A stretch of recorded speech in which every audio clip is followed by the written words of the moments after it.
Hey folks, this is Matt once again with a basically a random review of a Steven Seagal film that I saw once a long time ago. Just, rented it on basically a whim to see it again. Because half the Seagal films, I don't remember anything about them. Kill Switch is the one.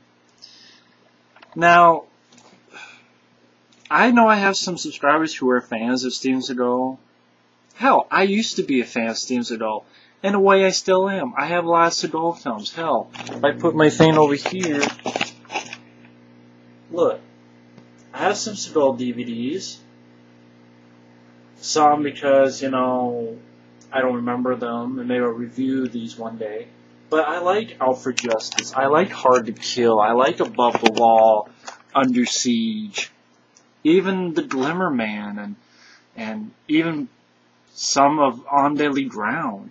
But half of his direct-to-DVD stuff, you cannot convince me they're good. If you like them, that's fine. There's a handful that I thought were tolerable, but you can't convince me like this. You cannot convince me that this is a good movie. I'm sorry, folks. Again, I know I have like a Steven Seagal Punisher, and there's some other people who are fans of Seagal through all of his films. I like his beginning films,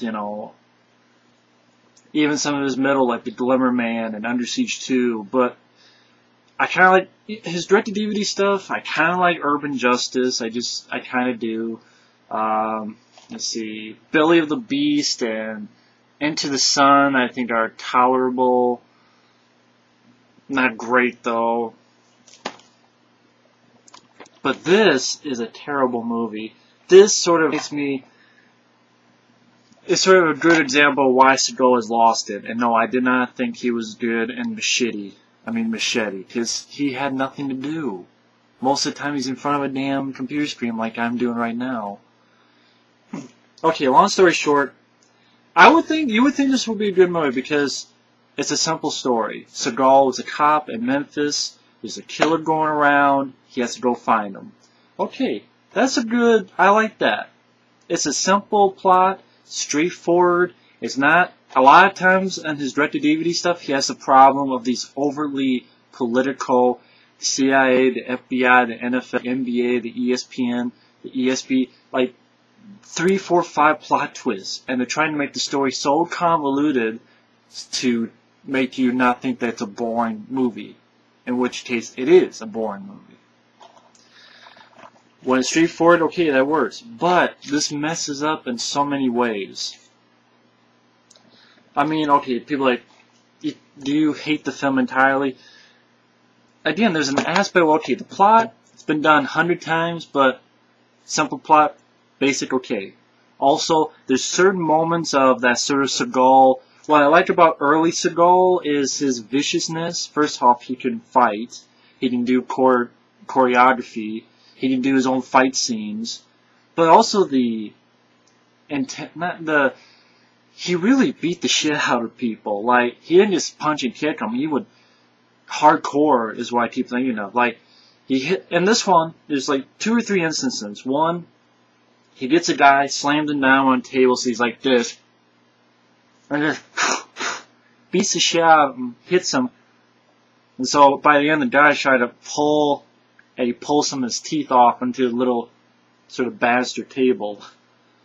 Also, like, he gets the killer, he gets like a big hammer and just beats the shit out of him with it, breaking his bones, his kneecaps. I like that scene. That's 2.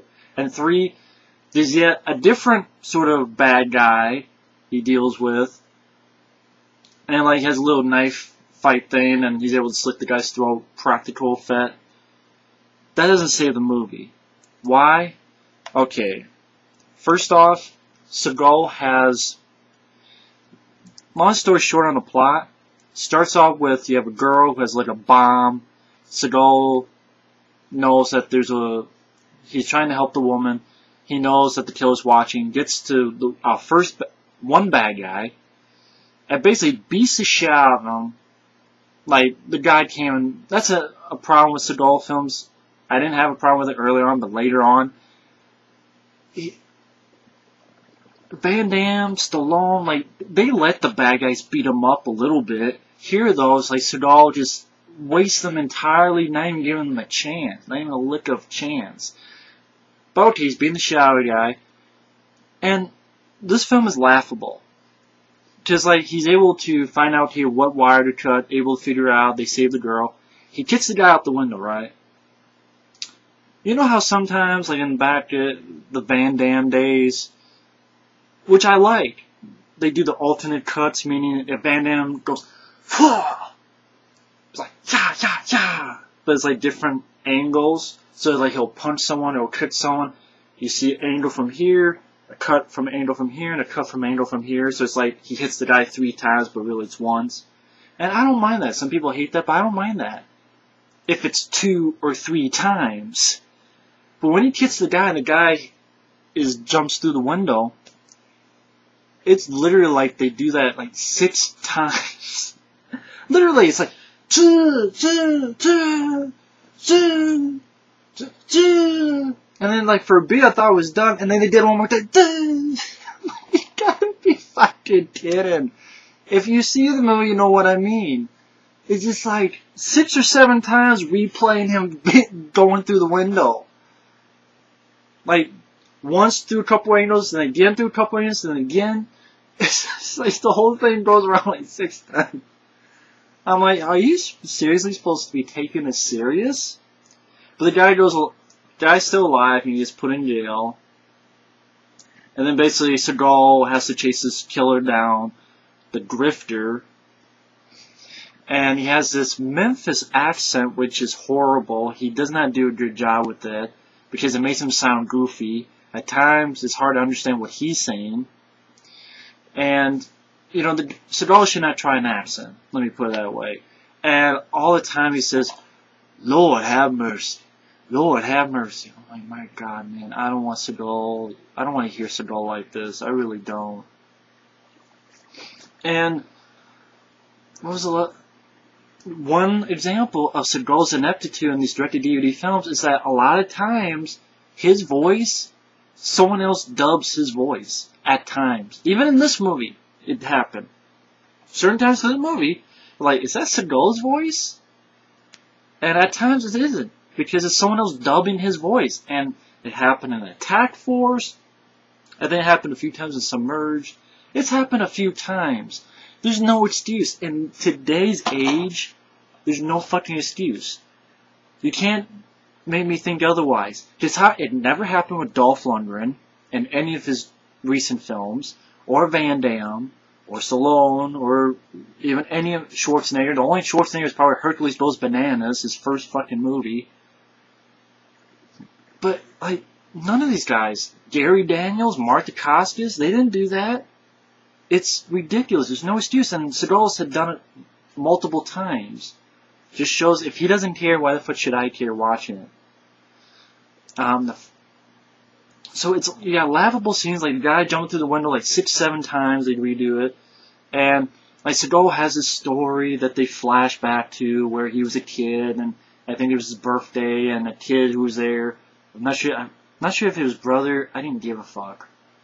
A friend or his brother is killed, and this guy looks at him, and then he walks away. I don't know why the killer just walks away and doesn't. If he killed one kid, I don't know why he would try to kill the other kid. There was no one around.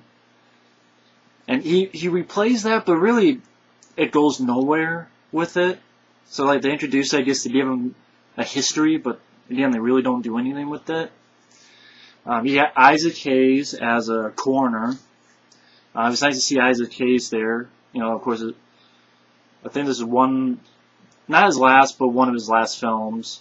I think this and a film called Soul Men with Samuel Jackson and Bernie Mac. One of his last films other than that one. But, you know, it was nice to see him, but he really doesn't do much. And, like, he has a partner, and then you have this FBI girl FBI agent. Really leads nowhere, and I didn't give a fuck. The killer is lame. He's not really intimidating. He's sort of one of these typical, you know, he has the woman, and, you know, he talks to himself, and then it's like really nothing new to the table. The actor was okay, but it's like, don't give a fuck. is in the don't give a fuck realm of villains. I'm trying to think more laughable stuff. Oh yeah, like for instance, his partner is telling the FBI girl and some other guys about a case he was on with Seagal. No one's going to believe me when I say this. They flash back to it, and he talks about, first off, there's lines of dialogue like, he was so quiet, you could hear a rat piss on a cat. And I went, really? A rat piss on a cat? Now, do rats usually piss on cats? Like, literally, you know, you're lying. And it was written by Seagal. I saw it on the credits, and I didn't even see right here. Written by Steven Seagal. Directed by Jeff 18. So, the Seagal wrote that line. It's so quiet you can hear a rat piss on a cat. I'm like, really?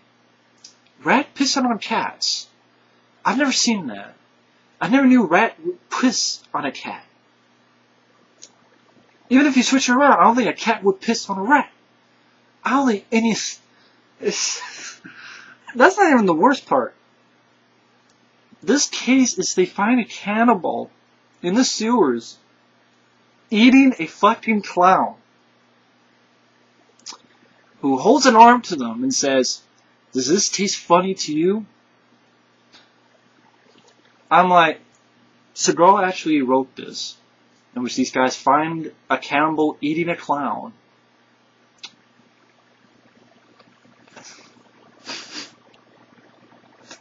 You know, part of me wishes, why couldn't the movie be about that story? But my common sense sort of comes because it's fucking stupid.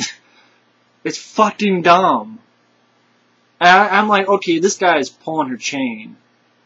And like, they laugh, but it's like, but then the FBI agent goes, oh yeah, it's funny, you know. So I don't know if it was, I can't tell if that was meant to be the FBI was pulling the whole thing was a laid on her. Or that, oh yeah, that cannibal was funny. I don't know. Because the editing in this is very piss poor, and the writing in this is piss poor, and the fight scenes are pathetic in the fact that, like, one big fist fight scene in a bar, what pissed me off about it, it would be kind of good, but it's very hectically edited. Half the time it's not Seagal fighting. You could definitely tell. I know, because if you go through it with your remote control, first of all, most of the fight is like this. This is Seagal. Well, it's actually not Seagal, because you can tell from the hair, thinner body build. And he's like, here's the guy over here. And I'm thinking, how come they don't show over here? But just, he's doing this with a guy.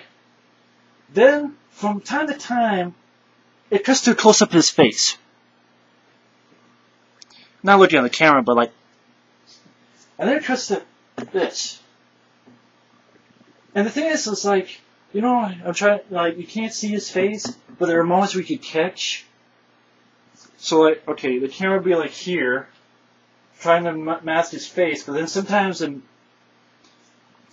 you see the face, and I freeze frame, I see like this portion. I'm like, that's not Seagal. And this is not stunts. This is just fight scenes. Like punching. And like, you know, doing like moves. And half the time it's not Seagal. I know, because you can freeze frame, and I know one is 17 minutes and 26 seconds, and one's like 17 or 18, 48, 40. I was just dumbfounded, like, you know, I look at the Expendables, right? People can badmouth it. People can badmouth Stallone. That guy works his ass off. He, you know, in his fist fight with Stone Cold, you saw that it was him. And I'm like, this guy deserves it. This fat fuck either needs to retire, or lose the weight, or more importantly, give a fuck about his movie career.